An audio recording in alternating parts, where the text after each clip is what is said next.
You're watching Drakewing Gaming. Enjoy the video.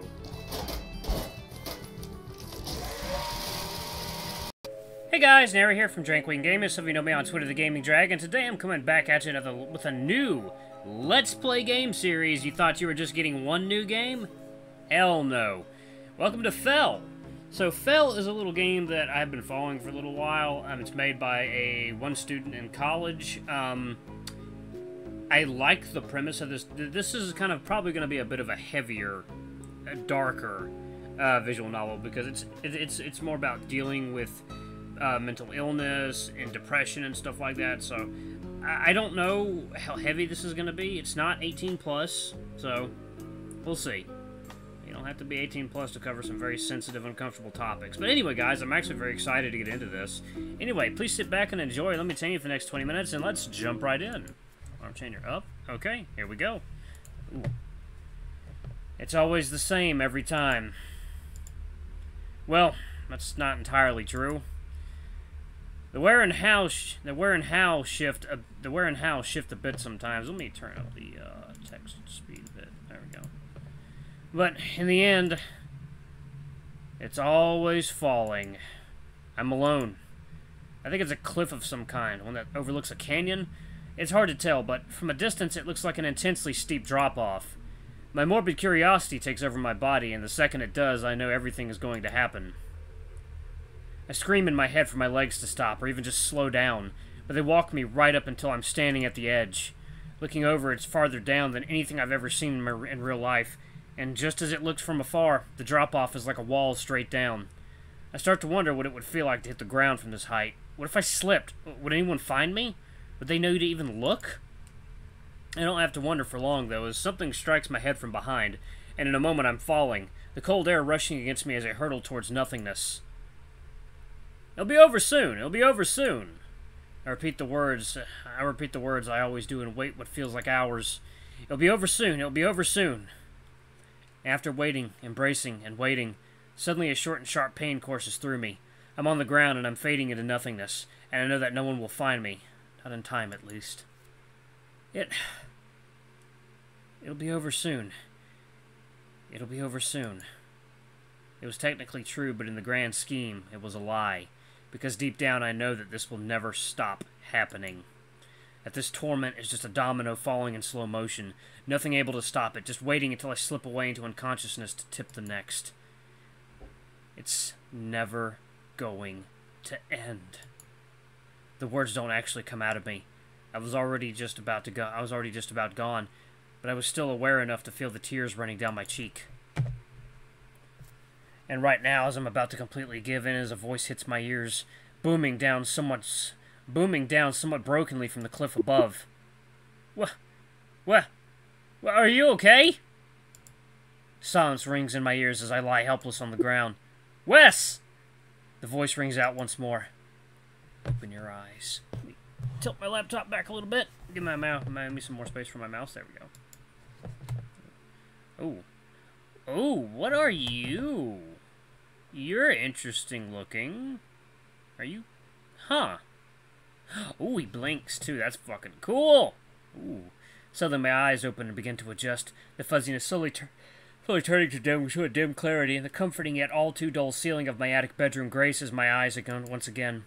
The cool, dry air tickles my lungs, as the cold, hard floor makes my fur bristle. It's over, for now. You okay? Oh, it's a ram. The voice grumbles from my feet. Lifting my head, I am greeted with the familiar, fluffy head of my father, peeking up through the hatch in the floor. Oh, these sound effects. Interesting. Okay, let me lower that a little bit. Voice volume. Okay. I'll take that as a maybe. The elder sheep says in response to my groan as he pulls himself through the old hatch, settling before reaching over and fumbling in an attempt at turning on the lamp that sits atop my desk. His hand finds what it's looking for, and he deftly cranks the knob, setting the fuel-soaked wick aflame, and quickly casting away the darkness that engulfed the small room. We both squint at each other as our eyes get used to the light, and soon we just stare at one another, waiting for the other to speak. What time is it? Oh, probably about 9. I frown. A frown crosses his face as he answers, but his usual bright grin quickly replaces it, and as soon as it came it went, and right back on his maw was a careful look. "Same as usual?" he asked softly, though he has to know the answer. We've talked about the dreams more times than either of us could count. He wouldn't be here if he didn't know. I want to bite back, retort with something out of anger at how obvious the answer is, but I remember he's up here because he cares. He doesn't deserve my crankiness, and I don't deserve him. "Yeah, I'm fine, though." I answer in a groan as I sit myself up, leaning against the bed now as I let out a slow and gentle breath. A look of concern was on the ram's face as he stared at me. My maw gapes a bit to ask what's wrong, but he beats me to it, going on ahead with what's on his mind. "You know, you shouldn't be sleeping with that thing strapped to your face." "Oh, okay." I cringe internally and let my paws glide up under my mask, ruffling the fur underneath before responding. That's actually an interesting mask. "Don't worry, it's all good." So what's the day looking like?" "Yeah," I ask, trailing off into a yawn as I stand and stretch. He looks taken aback, and truth be told, the feeling was kind of mutual. I surprised myself quite a bit with the turnaround in my tone. I half expect him to tease me, but instead he just returns the energy with a laugh. Well, I always forget how powerful that laugh of his is. I almost want to hear it again, but his playful demeanor suddenly shifts to a more serious tone. Honestly, there's quite a lot of work to do. And today is a pretty special day, too." Special day? Is today a holiday? Was it fall? What's in the fall? Spirits Day? No, it can't be the last day of October yet. I ponder for longer than I should, though I only realize that after I can recall what the ram is hinting at. "Oh, right! My birthday. I almost forgot." My eyes drift off the ram to the wall behind him, and I take this time to study my art as I try to summon all the energy I have. I know my birthday probably means way more for him than it does to me, so I should let him have this. "I guess we should get started on that work then, eh?" I say, using the energy I evoked. Not that I really needed it. I haven't had true fresh air in a while, and it had been quite some time ever since I've seen Arrow, or anyone other than Mac for that matter. After a second of being lost in thought, I snap back to reality as the large male responds. "Sounds good. I'll bring out breakfast once you get ready to come down, okay?" "Get ready? I am ready." I pause mid-sentence to feel my face get red under my mask, before looking down to see that I'm only in my underwear. "No, you're not. You liar. I'll be down in a bit." He chuckles at my shame as he heads back down the ladder. Ugh. After he's gone, I let out a shaky breath, realizing I have to do my best to follow through with what I've just said. I am technically an adult now. Oh gods, I'm an adult now! I frowned at the realization and groaned, but quickly banished the thought to the back of my head, trying to avoid getting too lost in my own thoughts. Instead, I decided to just get ready. Which is, pants. Yeah, pants. I left those on the bed? Turning my head in the now brightened room, I see them clear as day on the edge of my bed.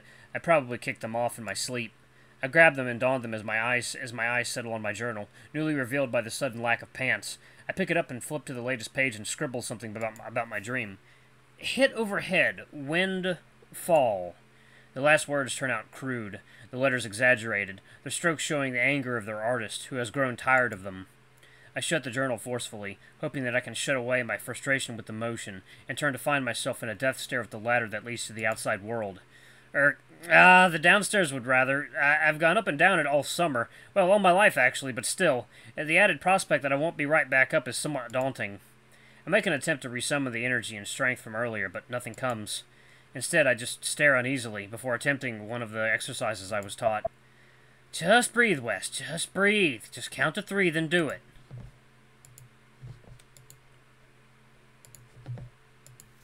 Already, we've got quite an interesting main character and a dad figure.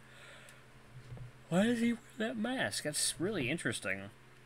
I whisper Dr. Olson's words to myself and then follow it through. 1. 2. 3. And with that, I find my legs walking up to the edge of the hatch. I turn and snuff out the lamp's dim flame, before descending the ladder, closing the hatch, and letting my feet pause quickly find the floor beneath. I sit in the darkness for a while, just breathing, trying to calm my fluttering heart, which just seemed to speed away without me. It didn't take long before I started trying to convince myself that this was just a non-issue, that all of this was okay. Come on, you need this. And with one last sigh, I exit the closet. Ooh, pretty house. Why is it bookshelf tilted? Oh, that's gonna bother me. And let the warmth of my home fill me with energy. Taking a quick glance around, I scan to see if anything has changed before a voice booms from my left. Don't forget the bookcase! Dad yells, borderline screams, actually, from the kitchen. Oh, gods, yeah, I know!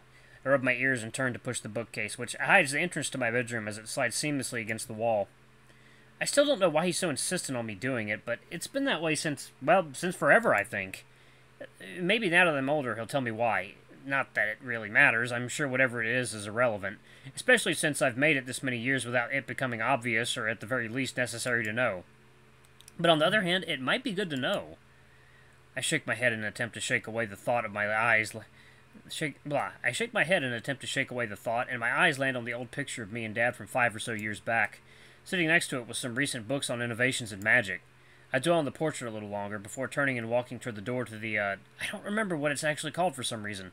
The indoor outhouse? The in-house? The toilet? I ponder on the name of the small room as I enter and shut the door behind me, not bothering to light the lamp inside, mostly in an attempt to avoid the mirror. Instead, I just allow the darkness to wash over me before I allow the water to do the same. Without even really thinking of my paws find a knob and turns it. The sound of water trickling follows shortly after. Okay. I half-heartedly reassure myself as I wet my paws and raise them, letting them go under the mask, ruffling the fur underneath as I did in my bedroom, though this time with more meaning. I lower them with a sigh and dry them on my sweater thoroughly, then return them to my face to straighten the fur and somewhat dry it as well. Okay. I turn to the door, take a deep breath, and exit back into the living room. A familiar smell hits my nose immediately, and my whole world lights up. Tea! I actually shouted out of joy and rushed to the table to let the smell wrap around me. Chamomile! Wait, chamomile? That doesn't grow anywhere near here. My mind plays back to the last time I had it. It was about the time Dr. Olson left. Last year was rough. Surprise! Dad suddenly appears from the kitchen, plates and bowls laying on his arms as he walks to set the table. Happy birthday, kiddo! My jaw drops as I scan the table of snacks and treats. I catch a whiff of some sort of stew. Instantly spot Dad's famous savory pancakes, and my eyes drift to settle on some meat buns. Sweet, sweet meat buns. You must have been up for hours prepping all this. How did you even have to... Don't worry about that. Please, just enjoy, he says, cutting me off and staring at me with that big doofy grin again. How could I say no to that? Aw. Good art, too. I sit down and immediately dig in, allowing the amazing gift to satiate my hunger, which I didn't even realize I had till now. Some time passes as we sit in the morning light, eating, Mac focusing on his pancakes while I devour the stew and most of the meat buns. Not much talk happens between us for a while, and I'm grateful. I really just needed to eat, and I'm sure the ram knew that. Eventually, a waft of floral bliss washes over me, and a sense of excitement infects me as I remember the tea that sits inches away. My paw finds purchase on the handle of the mug, and I raise it to my face. At the same time, I use the claws on my free paw to pull down the jaw of the bird's beak, allowing the cup to deliver its herbal goodness to me.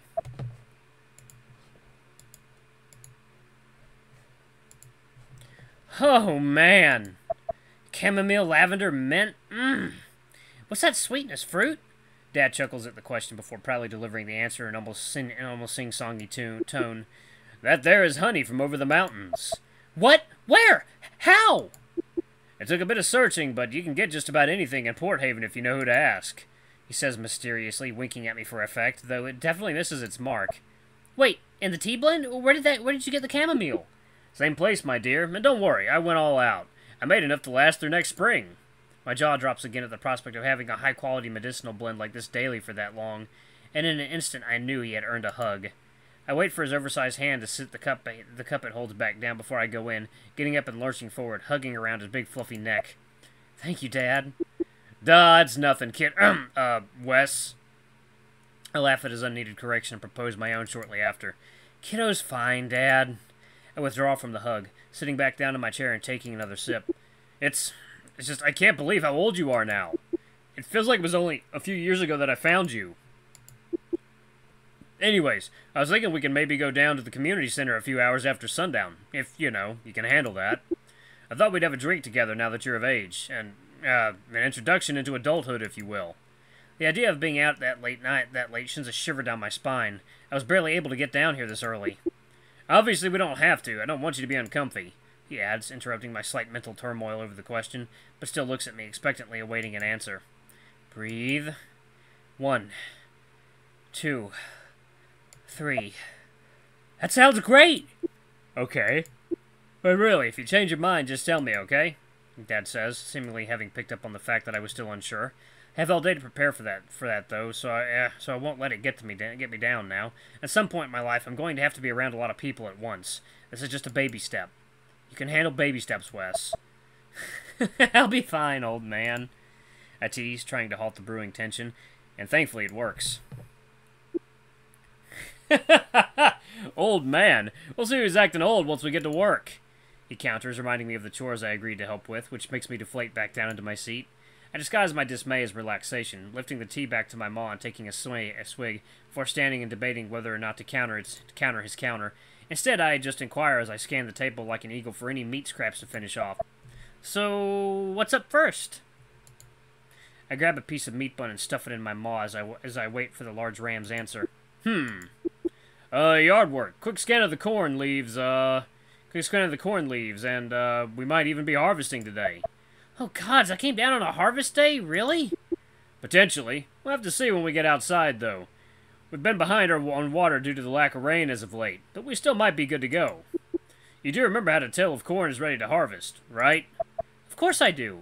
I roll my eyes internally at his attempt to continue teasing, but I don't visibly react, deciding not to let him have the quiet victory. Instead, I begin to stack plates before heading off towards Mac's bedroom, letting him finish up. I'll go ahead and get a quick peek at what we're looking at. Okay then, see you soon.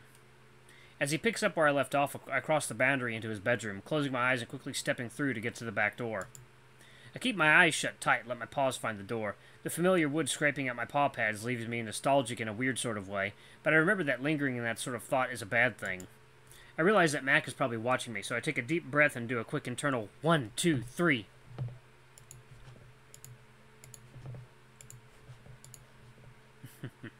Oh God, it's beautiful. Props to the whoever the artist is.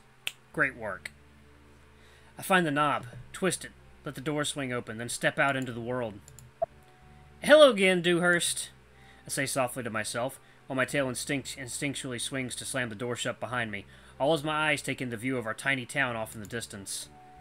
As I do, the cold air fills my lungs, the grass pushes up between my toes, and the gentle sunrise shines rays of light on me and our little world. A shiver runs down my back as a lonely gust of wind blows by. The despair it carries ruffles my fur, and I feel a wave of unease begin to build within me. Maybe I should turn the music up a little bit. Or maybe not. Maybe it's meant to be a little bit low. But I push it away and walk toward the edge of the yard before it can crash. And somehow on that short walk, as leaves crunched under my feet paws, I began to feel like this was all going to be okay. Like I could do this. Like I could really face this. I let that vindicating feeling brew and build as I inspect the corn closest to the house. Brown silks, yep, they're good to go. I whispered to myself in confirmation before looking back over the town below and smiling. I can't believe how big of a deal I was making out of this. It's my home after all, of course I can do this. The door behind me creaks and slams, and I turn to see Dad standing there, thinking. I scurry over to the report. The corn is indeed ready to harvest. He comes, still clearly trying to make up his mind on something before I interject. So, what's up first? Okay. Wood, leaves, corn, he states proudly as if he had just gifted some sort of new revelation onto the world. Did he really spend that much time thinking of the three things we had already established? You handle the leaves and the wood chopping, and when you're done, grab a basket from the side of the house and help me with the harvest. I decide not to tease him. Okay, that sounds good to me. Ooh, that's beautiful. God, time of day change. Looks great. Oh, I love little villages like this.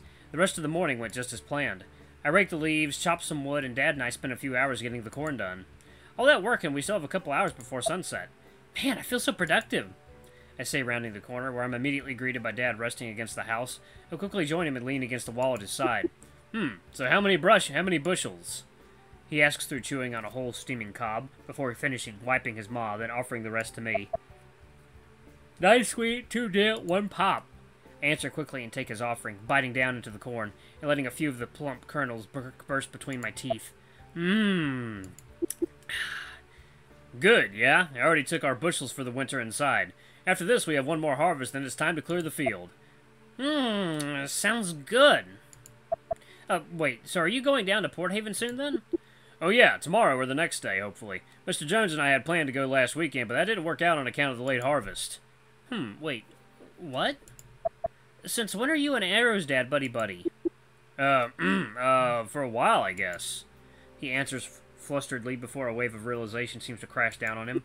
Oh, right, I need you to run a few errands on me while I do some work. Or, errand, singular. Hit me. Oh, well, I was wondering if you could head down to old Davy's place and pick up a bushel of apples. He owes me a favor, and I figure now's a good time to cash in. And while you're down there, you can swing by Mr. Jones' place and inquire about our trip down to Port Haven. He snatches the mostly eaten cob away from me and continues where he left off, picking at it hungrily. Did you only make one? No. There's a couple more inside, he says, pausing to chew, as he digs one hand into the tree pocket on his chest, pulling out a wrapped-up corn-shaped package. But I wrapped this one up for your walk, he says, finishing his statement between bites. Bold of you to assume I would be willing to run your errands. Nope. Is, Alarm Chain? Oh my god, Alarm Chain, you're not making any noise. Oh my god, my Alarm Chain, what has happened to you? Okay. Anyway, guys, thank you so much for watching. This has been the very first start of our new series into the visual novel Fell. I love the art style. I like the characters so far. Main character has a very interesting little thing going on with their appearance. My guess is that they're afraid of the outside world, and they use the mask as a way of protecting themselves. You know, like actually putting on like armor to guard yourself. But anyway, guys, thank you so much for watching. Please don't forget to like, comment, subscribe, ring that notification bell. Leave a super thanks if you can. It always helps. Until the next video, I love you all. I'll see you next time. Bye-bye!